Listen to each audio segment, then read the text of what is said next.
ladies and gentlemen, it is Open Great League still. Well, I guess it's all three Open Leagues, but I've only played Open Great League so far here in the last week of the season. So I wanted to showcase this team, and it's actually a team from Reddit. I saw someone on there was running Umbreon in the lead with Talonflame and Swampert in the back, and they were saying, am I doing something wrong? How is the gameplay supposed to be happening? I'm losing games with this team. But they were also missing some of the, like the community day move for Talonflame, and then they only had double dark moves on on Umbreon. And we're going to be running Last Resort, and I just realized the nameplates are probably wrong. You'll see that here in a second. But I'm running Last Resort on Umbreon, and then obviously I'm running Incinerate, and then the Incinerate on Talonflame, and then the Hydro Cannon on Swampert. So I just wanted to showcase that team. I saw it on the subreddit, and I was like, I kind of ran a similar team a few seasons back with Sableye in the front. Or was it Sableye in the front? It was those three Mon, but it was Sableye instead of Umbreon. But now I think about it, I think I was running Talonflame in the front with Sableye safe swap. Yeah. Anyways, I wanted to showcase that team because it reminded me of my old team, and then I just wanted to showcase that it's a pretty good team on its own, in its own right. So yeah, we're going to go ahead and get into it real quick, but if you haven't, definitely hit the subscribe button. Maybe you've forgotten to click it. Maybe you just haven't clicked it at all yet, and you want to go ahead and do that. So let's get into it. All right, so here's the team. Let's go ahead and get into it. Ferrothorn lead. Obviously, we would love this to be in against the Talonflame, but we would also absolutely hate this to be in against the Swampert. So have to just take the neutral lead here. Maybe at some point try to snipe it down with a Talonflame, although a snipe's going to be very difficult seeing as it's 5-turn move, and they'll probably be able to switch at some point. I'm going to fix my camera here real quick. All right. Yeah, they're going to be throwing Power Whips. They're going to be throwing Foul Plays. They actually end up coming in with a Skeledirge, which is an interesting pick. I decided since I already have super effective moves against it, I'm just going to throw these. Now, technically, the best timing would be 3. We should do 3 Snarls, and they'll do 2 Incinerates.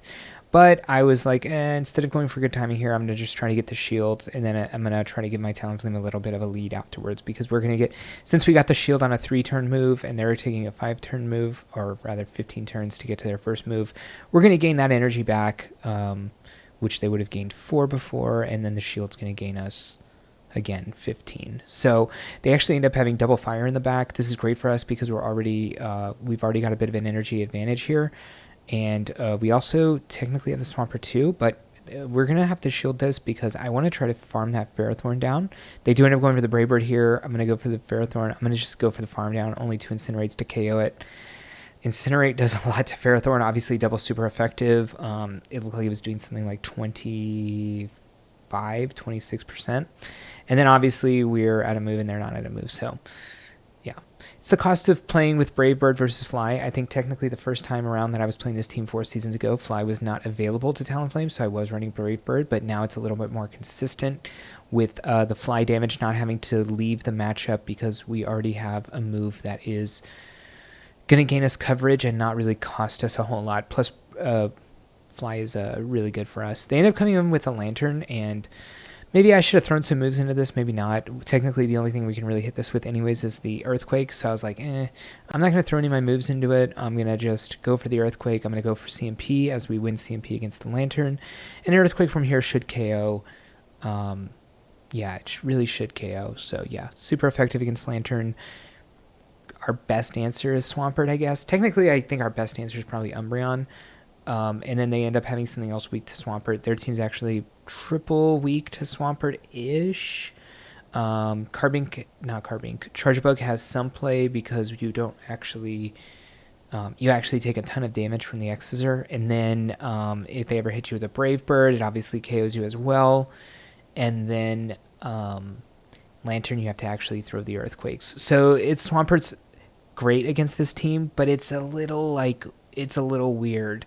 Anyways, I use the shield here on the discharge, 1 because it's super effective, 2 because I already know I'm going to have a 1 Incinerate lead on this other Talonflame. And so yeah, we're just going to shield whatever they do as well. And I know that this Incinerate is going to kill based on the last one that did the amount of damage the last one did. So I'm going to go ahead and shield this and then just do some damage to this Charjabug. Super effective damage at that. All right, Lantern here in the lead again. I think Umbreon is our best matchup versus Lantern. So obviously going to stand here. Swampert can do things, but it's risky. So I'd rather just not risk anything. I'm going to go for good timing. Our opponent does not go for good timing. Actually, in a lot of my games today, I don't know if people are just trying to finish out their games because we're so close to the end of the season and they're not really trying as hard, we'll say. But I did notice a lot of people were throwing at some weird timings. Again, we sneak in a move here. I've snuck in basically six turns worth of energy at this point. Now, how much is this actually going to gain me in the end? Maybe I get one more move off against the thing in the back. Or if they try to shield, I'll be able to get an extra move in here, which I normally wouldn't. So, yeah, it actually mattered a lot. We ended up taking a shield and switch, I believe. Yeah. All right, both of our mana are good against this, but obviously I want to be in here with Swampert more because they have to go for the Earthquake, which is the only move that's super effective. We CMP on this move, so I know if they shield almost 99% of the time, we'll say 80% of the time, it's going to be the big move. Otherwise, they wouldn't have shielded. Plus, it's kind of weird because they definitely live a Hydro Cannon, but maybe they lose a lot in the process. And then I could go for a Hydro Cannon here, which is a good idea. Hopefully I go for one more. I'm not actually at the double Hydro. No, I don't. Okay. But it's fine because we're not going to shield anything through this, and we can also throw super effective from the Talonflame onto the Galarian Stunfisk as well. The only thing is we do have to be worried about energy, although, yeah, they have a little bit of energy, so it's more like I can throw my next move before they can KO us because we're going to be able to shield. Yeah.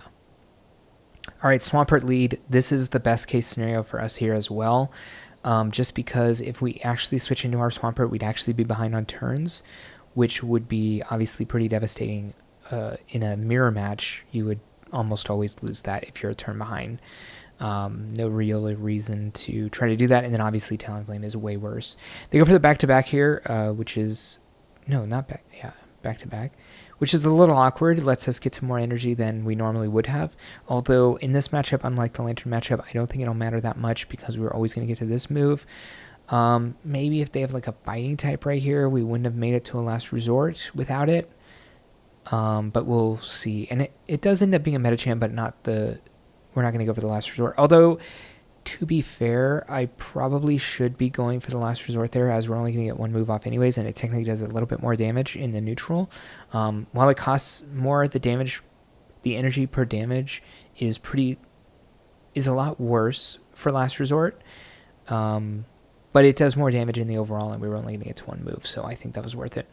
Anyways, in this matchup, the reason I'm not going for Fly is because I expect a shield to come out by them, and if they're going to shield anyway, I overfarmed. That was terrible. Yeah, I guess I just thought in the moment I could go for a farm down, and then I quickly realized I cannot. They end up having Skarmory here in the back. I could go for a one shield farm down. One shield on my side, obviously. The only thing is, well, this is CMP, so I probably shouldn't shield, but I feel like I remember shielding this. Okay, terrible shield, because I'm pretty sure I also end up switching here. I actually get the farm down with Swampert. Terrible shield. Hypno, not a mon I've seen in a while. And this Swampert versus Talonflame matchup obviously is very good for Swampert, but it can be precarious.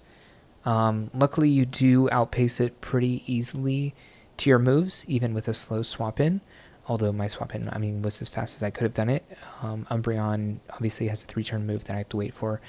So, yeah, I obviously will shield anything that...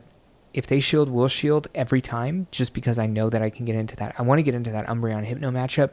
It's just so devastating for the Hypno, as we do double resist Psychic on the Dark type. Yeah, I know I can make it to a little bit more energy, so I definitely go for it here. I shouldn't be farmed down by this Hypno. I really wanted to go for the Earthquake there. I did not know if I could make it from this confusion, but I definitely would have, and that's, I think, a bit of a mistake, but it's fine. And then they end up coming with the Stunfisk. Stunfisk doesn't do that much energy, that much damage. It's very bulky, so I just end up staying in here with the Umbreon. But at some point, I probably do need to switch because you need to preserve as much health as possible on this Umbreon. I think from half health, we could beat a Hypno with any moveset, except maybe Focus Blast. So I want to make sure that I stay above half health. I'll probably let the next one hit me and then switch into. I might go for one more. Foul play here, but now's the time where I should be getting close to trying to switch into Talonflame. Their switch clock still isn't up, and I want to make sure to do some amount of damage with my Talonflame into this. I do end up throwing this Incinerate into them, and then for some reason they throw the Mud Bomb, even though it wasn't. Technically, you could click the move before your moves go through. Maybe that's what happened, but a weird throw by them there. Thunder Punch is the thing I was trying to avoid, to be honest. But I'm trying to get up to another Fly. But they should have another move still on this Stunfisk. So I don't think I actually will make it up to this. Plus, it looks like an Incinerate would have KO'd anyways. Gonna go for the Umbreon here. We still have a little bit of energy, so we're gonna get to the Foul Play, and they quit out. All right, Abomasnow is one that we would obviously want to be in the Talonflame with. I remember this game not letting me throw my move. Not this time, in a different point. We'll see if I remember that correctly or not. But they have Icy Wind, not great. I do remember it's the third Foul Play. I am so annoyed at the lag in this game, but you'll see. I don't know if I hesitate or if I try to wait for a move. I do remember this matchup got weird because this move ended up not going through, and it's on good timing here. You saw the pause, and that pause wasn't me waiting for them or anything, because on 3 turns they're stuck in there. It was me tapping the move, and then it didn't tap, so then it just, yeah, it went away. It was weird. Whatever. I get some extra energy, I guess, on Talonflame here. That's 20 energy going into Talon. Hopefully it's going to be enough to win some of these matchups. I decided to go for the extra move because I think they're going to be very, we'll say, proactive to throw a move right away. So I decided I'm going to go for the sneak, even though most of the time I would throw right there because technically their one-turn swap-in maybe could paralyze them in that matchup. I end up going for this Fly, and then I think I'm going to switch into the Swampert. I guess I could go for another Fly because it's good timing. And then maybe we're just going to let our Talonflame get hit here at this point. They have too much energy. I kind of want them to use some of this energy before coming in with the Swampert. They do throw right here. Obviously, this is double super effective. It's going to destroy us. And then I'm going to come in Swampert, and I believe this person left. No, they stayed. All right. We'll play it out. Yeah, Hydro Cannon obviously super effective, going to do more than half to this Clodsire, and they do let it go. All right, another Swampert lead. Obviously, again, this is the best case scenario for us. They go for the extra energy. Oh, I remember this Swampert plays this a little weirder than I would play it, and actually ends up being very much in their favor. I think this Swampert ends up going for a double Earthquake, which ends up KOing my Umbreon.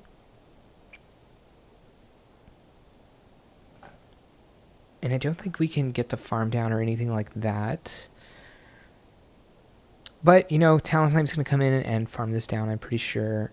I could decide to go for the shield here, but I think it's better to keep my shield for my 2 mon in the back. Hopefully that one of them's good in the back. You would think that Talonflame is going to be good against their back line just because they have a water in the front, so I suspect that it's going to be good in the back. I end up going for the flame charge here because I expect that they're going to shield this, as I do have a Fly. And I want to, if I'm going to be getting... if I'm going to be locked in this matchup, maybe for multiple shields, I want to make sure that I'm gaining an advantage when they shield through this this move. I'm going to do the exact same thing again. If they don't shield the KOs at this point, obviously charge, we've powered up, and they end up coming in with a Registeel. I'm gonna have to throw right away if I don't want them to get a move off, because it's going to take us 15 turns to get to the Incinerate, or 15 turns to get to the Flame Charge, and it's going to take them 16 turns to get to Focus Blast. And 17 turns, I believe, to get to Zap Cannon. So I'm not going to be able to go for an extra move there. Mantine is definitely not a mon we want to see in our backline. So yeah, Umbreon, great matchup here in the beginning. We're just going to take this neutral matchup. The good thing about having a safe lead is that you know what your team's afraid of in the back, and they don't know what you're running in the back at all. It could be any combination of good mon that have opposing coverages. It could be like a Skarmory Whiscash. But yeah, it could be anything like that is what I mean. So they're stuck making the choice, and if they end up swapping into something wrong and you have a hard counter in the back with the Swampert or the Talonflame, they're going to be in such pain. We end up getting the shield here, which is great. I think I'm just going to come in with the Talonflame farm down. If they... I remember this game being like, if they throw after 5 or 6, then I know they can't get to a move, and I think this was on 6. I know it's not an Ice Beam. I know it's going to be the Aerial Ice, so I know I'm going to decide not to shield, and then I'm going to hope the things in the back are weak against Talonflame because they did start with a water lead. Unfortunately, it is a Whiscash in the back. But I have a huge energy advantage, right? So I can go for another fly right away, and I should be able to outpace. And now they have to decide whether or not they're going to shield. And then I definitely outpace to the next move, which means they have an opportunity here. Oh, bad timing by the opponent. They have an opportunity here to bait, though, with a Mud Bomb. And, oh, I did get baited by a Mud Bomb by one of these teams. Guess it wasn't this one. This is obviously going to KO. We'll see what they have here in the back. It is going to be the Gligar. I'm going to go for a fly if they let me, which I think in the end wasn't a great idea. I should have just swapped right away. No need to have done this much damage because it's literally not enough to KO anyways. But I can take a move on Swampert, even if it is the dig, so I just decided to let it go through. We have the Hydro Cannon, that's GG. But I should have swapped. Obviously, I played that a little incorrectly, so I should know that coming into that game. Or for future games is what I mean. So Cresselia, usually they're not running Moonblast anymore, although he throws after 7. But we're never going to shield this Umbreon. Again, we're saving shields for the back line. Talonflame is also really good against the Cresselia, so maybe if I can get into that matchup, it's fine. But I think even with the Moonblast Cresselia here, I think technically Umbreon still wins this. You just kind of outpace if you want to, especially with Foul Play being 4-3, 4-3. And then they stay way too long in this Cresselia matchup. They could have switched easily, but maybe they have a hard decision to make. Maybe their whole team is kind of weak against Talonflame, so that makes me think that, well, this is neutral, obviously. Maybe it's another neutral matchup of Talonflame, so it could be double Talonflames. And again, we're going to KO no matter what with this next move, so I might as well make it a move that is charging my energy up. And our opponent is way over farming. And now I know that this Incinerate KOs because we already got the boost. They could have a Talonflame of their own in the back. They could have like a... I'm going to shield this for sure. Might as well not take any damage. They could have a Charge Bug. Those are the things I'm thinking are in the back. Oh, it ends up being a Shadow Poliwrath. Wow. I actually tried to use some Shadow Poliwrath the other day. I was like, oh, maybe it's time for Shadow Poliwrath to come back, but it is not time. Or maybe I just didn't have very good teams with it. Maybe I'll try out some more tomorrow with Poliwrath, but these are the games I played today, so I saw the team on... again on the Reddit, so hopefully if you have these mon and you want to try them out, I think Talonflame actually is very good right now, which is interesting because in my last video I had the Alolan Sandslash, right? And in the comments someone was saying you're just not scared of Talonflame at all, and I literally said I haven't seen Talonflame in so long. And then when I saw that post on Reddit, I was like, you know, someone in the comments talked about Talonflame, let me bring Talonflame myself and see how it is. And it actually feels very good. So just fly being really good. You don't have to go for this crazy Brave Bird plays. And then hopefully people are moving away from regular Whiscash. So Shadow Whiscash is definitely threatened by fly. And yeah, that makes Talonflame have a little bit more play into some of its counter matchups that you're going to be running into. We did see a decent amount of Mantine today in Open Great League, which is interesting because Lantern is still in this meta very much so. And I just didn't think I would see Mantine in this meta right now, in this, what should I say, in this season, this end of season Open League. Now, again, I think Mantine's going to be really good in that next season if people are going to stray away from Lantern. So we'll see how that all plays out in the next couple of weeks, I guess. But in the meantime, if you liked this video, hit the like button. And if you haven't, please subscribe to the channel. It helps me out so much if you like watching these videos. And I will see you in the next one. Hey, thank you for watching the video, and if you want to continue to support me, definitely click that subscribe button. You'll see any content coming out, and if you want another video on this same league for some more tips and tricks to other teams, check that video out right there, and I'll see you in the next one.